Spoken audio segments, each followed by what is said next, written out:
Hi, I'm Sarah from The Upcoming. A real pleasure to be able to speak to you today. Thanks a lot for taking the time.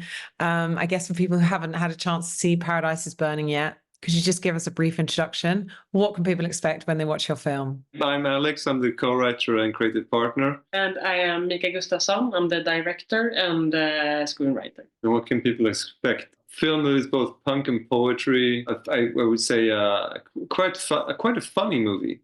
Lots of laughs, even though it's quite a heavy topic. Also, what I like when we ask the audience, like what I think is interesting is when the audience have said, like, we didn't know where the film were going. It felt like you just took our hand and just let us in to this world. And that is something that I think it sounds interesting, at least. It is at least what I would like to feel when I see a movie. Like, I don't know where this is going. Surprise me. I think the film kind of starts in like a freight train fashion. I mean, on the surface, it looks, oh, three girls living alone. This is, but you imagine like somebody slowly coming into the frame going, I don't know where mom is, and blah, blah. I think it's a funny film, starts right off the bat being chaos and just poof, poof, poof, has a kind of tempo. And we worked hard on that, and I really like that. Mika, I understand it's your first feature. So, what was the starting point for you? Was it something based on your own experiences? Was it this main character of Laura? Was it the setting? What gave you the initial spark for the idea? And why did you want to tell this story for your first feature? I've seen a lot of movies, beautiful movies that is about boys, coming of age, this from boy to men stories. And I haven't really seen that too much with girls and female characters. That was really one of the start when we started to talk about this story. And also not about, because I don't think this story is about girls. It's about human beings and how do you make these girls both, funny, but also vulnerable at the same time. I think that was the start. Also, it is influenced by the French New Wave. It should be playful, and take you on a ride. I think that was my first thoughts. Mm. And also I had Andrea Arnold perhaps springing to mind a little bit in the kind of freewheeling nature and, following a girl, particularly like American Honey or Fish Tank. But again, perhaps, as you say, there's maybe more optimism and more playfulness there and more humor than you might find in some other more like social realist type films. So would you kind of pitch it in a slightly different place to those sorts of movies? I didn't want the film to be one thing. I think, as you said, like I wanted it to be punk and poetic. And can we do that at the same time? And can the girls be in a serious situation, complicated situation, and at the same time it is about the good things in life? And I think all these layers and trying not to put the film too much in a box and not try to make a movie like this is, this kind of movie. And we've seen it before, or a genre.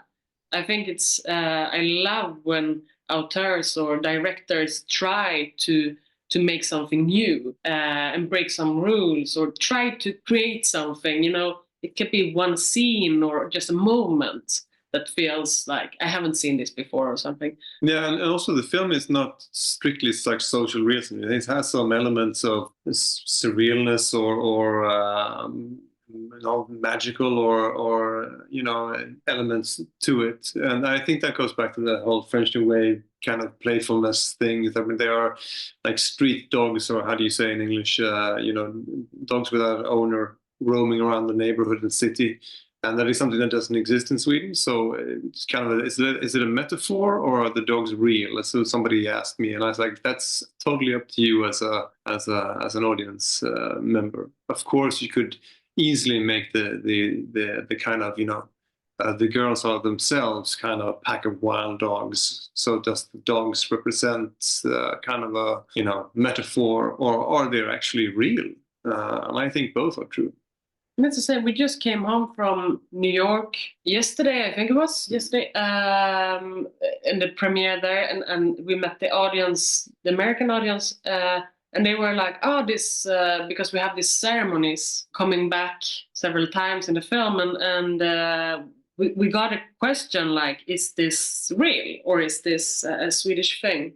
And I think that question is really interesting because while we were writing the script together, we were always talking about like it should always. I try to find a truth in the acting, authentic acting, and I also try to find a truth in the script. But as Alexander said, at the same time, it could also be Emotional truth, maybe. yeah. It's more about that. It's more the symbolics, if you get what I mean. And that could also be then this realistic or even like this fictional images or. Yeah, absolutely. And I think also what can make it feel so kind of immediate and authentic and naturalistic is these incredible performances. And I had the chance to speak to Bianca earlier. What a great story about discovering her. Maybe you can just run us through that. And, did you have certain type of actresses in mind, I guess for all of your cast, but particularly for that role of Laura? And why was Bianca the right person? First of all, I have to say, like, we went through. I mean, the story. It sounds like, oh, we just found Bianca outside this store, but we actually casted 1,000 girls, I think, in total for these 3 girls. So, and then she was in a casting process for 6 months. So she worked really hard to get this part. Yeah, and then like she trained for like 4 months after that before in acting lessons and stuff with us. But the story is funny, so I will tell it for the audience hasn't seen Bianca's. I don't know if she told you. The story is I was one morning I was gonna get breakfast, and I'm also an actor, so I was playing in like the biggest TV show in Sweden at the time, and it was like it's set in the 1970s. So I had like a handlebar mustache and a 70s hair, whatever. And I just went out, I gotta get some breakfast. And I went down to the supermarket and I heard this voice, this kind of teenage girly, but also kind of deep, raspy voice. It's so special. And, rah, rah, rah, something. And I turned around and it was Bianca. She was sitting on like an oversized tracksuit on like a stone wall, yelling at somebody on the phone. And I was like, this is, you couldn't look at anything but this girl. And I called Mika. I was like, you have to come here now because Mika said, always have your eyes open. They could be anywhere, and this girl has this kind of energy you were talking about. Maybe we should get her in for a casting and, come here and get her number because she's about to leave. Mika said, I can't get there in time. You have to do it. And I was like, I'm a 40-year-old man with a handlebar mustache. I'm going up to a teenage girl. Okay, you want to be in a movie? It's like never gonna happen. It's people are gonna kill me. And I was like, I'm gonna kill you for not doing it. Like, you ruined the whole movie. Like, you're talking about this girl, and it's the energy that I've been talking about, and she's about to leave, and you can't lose her. You never know. Like, I think in a casting process, I mean, we also casted girls who've been in movies or been training in theater and so on. But we were looking for some real talent, and so I was like, of course you have to take a number. And then I was so nervous, I looked at like a wrong number, I missed a digit or something, so we couldn't reach her for, and Mika was like, you ruined the film. And then like a year later, we had a walk and talk about the script, walking around the city, and then all of a sudden Mika's head spun around like, what's that voice? And I was like, can I take your number? Do you want to come into casting? It was Bianca again. And Bianca was so cool, as she is. She was like, you haven't called me in a year. I was like, I know, we didn't have your number. But then also, funnily enough, it turns out that Bianca is like nothing like the character of Laura.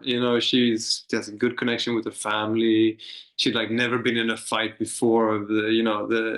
She was, and her yelling at someone was like an anomaly. Usually she's kind of, this is this sweet person. She's kind of, funny, interesting, thoughtful, but she's really a super talented actress, and she's really listens. And one of the things that was striking was that during casting, Mika would always say to the girls, you know, all right, next time you come in for a callback, come without makeup.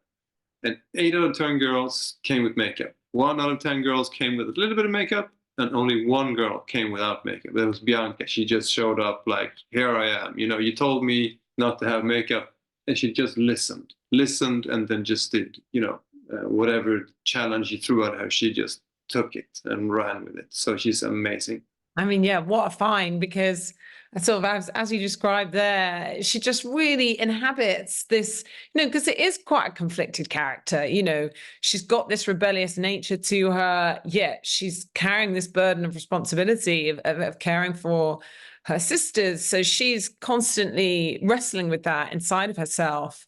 But and she's got a real edge to her, a real toughness and tenacity. You know, and you were saying like doing the physical training, and she was saying like doing some stunts and everything like that. I mean, it's such a committed performance. Was it amazing to see it sort of unfold before your eyes? Yeah, of course. Yeah, as Alexander said, we had these workshops 3 or 4 months before, where we trained the 3 sisters. And I also think, I mean, this time they also spent together. Like, I mean, shooting a film is a long period of time. And it also has to be fun and safe, and they have to learn what it is to act. And so we needed this time with them to make them understand what acting is. But that also made them having time together. So they really become like sisters, because they could also help each other out. Like, they are also talented in different ways. So the weakness of someone and the stronger side of someone else could also help each other out. And there was something that we worked, like as a director, I work a lot with, you know, like an ensemble. You're like a football team. You have to work together, and you have to build each other up. So I prepared that a lot before, and also while we started to shoot, I also planned that Bianca and Ida Engvall, who plays this woman that Laura, the main character, the oldest sister, meets.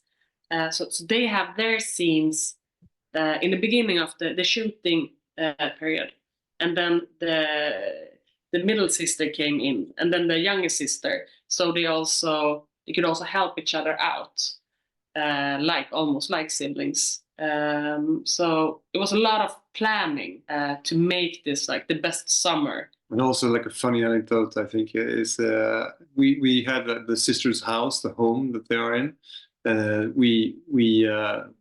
When the apartment was dressed with the set design and everything, we gave the sisters a key, and we said, "You go inside for 45 minutes. You're all alone. Nobody's going to come in. None of the crew." And just, this is your house. This is your home. Go in and just enjoy. There's food you can eat. There's ice cream, whatever. Do what you like. So they just had their time together all alone, and nobody could be in there. Also before the team or anyone. So they were first on sets the first time before anyone else, except of the set designer. Yeah. They were the first who saw the apartment, and it felt very important. And also every day that they were walking in and, you know, took the room and were like, you know, had a power over the space, if you know what I mean. And you were mentioning there about Ida. I mean, that is another really pivotal relationship dynamic in the film. And I guess that's quite a sort of a smart pairing, you know, having someone who's got that experience being in front of the camera, who's also taking on that character, kind of being a bit of a mentor, you know, that sort of mother figure that Laura's missing, but at the same time kind of connecting with her on a more kind of adolescent sort of mischievous level, you know, breaking into the houses, smoking together. So that's quite an interesting one. What was it like bringing Ida on board and getting those two to work together so well? Ida is fantastic. She really is. I love work with her. Yeah, she's just, I mean, she's an artist I mean, it's just not just like a hired gun actor. I come in, deliver my lines, whatever. She's brilliant actor, Yeah, but she's she really understood the script. Yeah, she really understood and kind of wanted to be a part of that kind of And she, and of course, and she also a team player. She really understood how important it was and how much I worked with Laura and Bianca, who plays Laura, and she was really, she was really good. And I think it's always a teamwork, always. And I think it's really also, as a director, I think it's quite nice to have amateurs or first time actors and what do you say, stars and actors, experienced actors, and mix them. It gives something. Gives concentration on set, I think. As we were saying in the beginning, there are so many really funny, playful moments, when they're sort of like shoplifting in the supermarket, when they're breaking into the houses and having a laugh. What was your favorite scene to shoot? And on the flip side, did anything go wrong at any point? It's a film. Everything goes wrong all the time. It's a constant dumpster fire. It's a bird every day. No, but I think a lot of different scenes. I mean, the break-in with Laura and Hannah was beautiful. I remember when this scene when Laura is dancing into the room to what's the song? Oh, Susie. Oh, Susie. I remember sitting with the monitor and like. But it's a lot of different scenes, and also the three sisters together, the scene they made together, because it's always complicated because all of the three of them needed instructions and needed time, and it's timing and it's everything. So it made it very, everything needs to work together in the photo, and we had these visions about a photo and how it should be like alive. And so I mean, when everything was clapping, of course, every time that happens, and we were like, I don't know if it's a special scene, really. I mean, the end scene, I can't ruin for the people, but the end scene, the final kind of moments of the film was truly because it was during the final days of shooting also. So it was like the whole thing is coming together and everyone's there, all the girls, the music. And in terms of the takeaways from the film, I guess kind of, saying it's not a social realist piece. There is that kind of element perhaps looming, somewhere in the background, the fact that these girls have been kind of, they've fallen through the cracks in the system, and there are all these adults around them that, are indifferent or don't care or don't help them. And their daily life is a struggle, there's no doubt about that. But we see it through their eyes. And it's like they've created this little world where they're laws unto themselves. And there's so much laughter and joy and freedom within that. So there's something incredibly escapist, or perhaps for older people returning to their youth in that way, where you're just whiling away those summer days. So what do you hope people feel when they come out the cinema? What did you feel? Yeah, something like that. Like, you can't help but feel, on the one hand, frustrated that no one should have to struggle on the margins in the way they have to. But the overall feeling, it isn't one of negativity. It's one of sort of joy and hope. I hope that people realize and think that people who are living in the margins are also people. I mean, we often kind of look down or pity, it's so you live in an estate, how I pity you. But those people living in the estates, they don't walk around all day, go, oh, my life is sad. They try to, they're survivors in a way also. Just their circumstances are different, but they are. So I would say that the dignity of human beings, I hope they take away that. And then also, like, the film is a lot about, time and transits of time and people you have around you. So I was also hoping that people might say, think about their own kind of childhood and bonds in adulthood as well. Like some bonds that are created between people, they're so strong that nothing can break them. Even something so terrible as becoming an adult.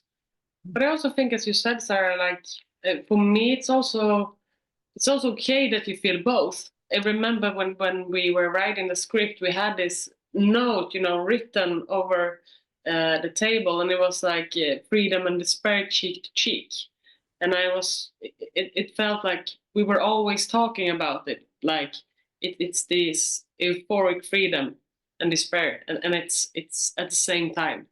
And I think so. If you feel both ways when walking out of the cinema, I think that's okay. And it also feels to me like kind of an ode or a love letter to like sisterhood, like the bond between the three of them. And then this amazing friendship as well that forms with her and Hannah. And the fact that it is so, steeped in the female experience. I mean, you said you don't want it to be sort of like so focused on that, as a label, but the fact that it does just show what it's like to grow up as a woman, in all its flaws and messiness, without trying to make it too black and white, feels really special. Thank you. And so how does it felt to get such a good response, from Venice, London Film Festival, and now for the film to be landing here in the UK? It's amazing. And we were always talking about while we were writing the script, you talk about like, what if the film could come to an A festival and so on, and then it does. And I think it was so, to also to be in the competition of Horizonte. We were talking about, the competition Horizonte is like what's on the horizon, what's new. And it felt when we were writing the script, like it should have this punkiness and this new flavor kind of feeling that it could be able to be in a competition. But you never know. When we were there, you didn't even know that we were up for competitions. We had actually fly home, and we were like, I think it was Friday night. We were packing our bags, and we're like, this was super great. It was a super nice premiere in Venice, and the girls were there, and it was crazy beautiful. And then they called and like, you can stay tomorrow. It's a ceremony. So of course there was like, and then we were at the BFI, Sutherland Award. That was super cool. And also that is super cool also, I think, because Andrea Arnold, as you said, she won that prize before. So that was something special. Oh, Thunder. And also, actually, yesterday we just got the news that the Academy of Science and Motion Pictures, Oscars, wants the script to be in their collection. Yeah, if someone wants to read a script, you can find it. You can go to LA, yeah. And it's that's actually very funny, because a lot of people ask, so the girls just improvised everything? It's like, no, everything is like scripted. I leave everything to the director. Do you know what you're going to work on next, and what will you take from this incredible experience to your next project? Yeah, we're going to work together again, and we are writing again a new script. And I really like when auteurs and directors also try to create, their kind of style, to have the courage to stay in that and not try to show that you can do anything. I think it's quite nice to create the world, and so I think the next project you are gonna be able to feel the smell of Paradise is Burning, but it's totally something new. And you always want to make something bigger, and you want it to be more for yourself, be a little bit more complicated, or like, how are we gonna solve this? Or it should also always be something higher, or something you're after. But yeah, we are already on it. I think also Paradise is Burning, I think it gave a lot of energy because of the good reactions around. Yeah, so we try to go on that wave, Amazing. Well, thank you so much for sharing all that with me. And I really can't wait for everyone else here in the UK to see Paradise is Burning. Thanks a lot. Thank you. Lovely to chat to you. Thank you. Yeah, nice to talk to you. Okay.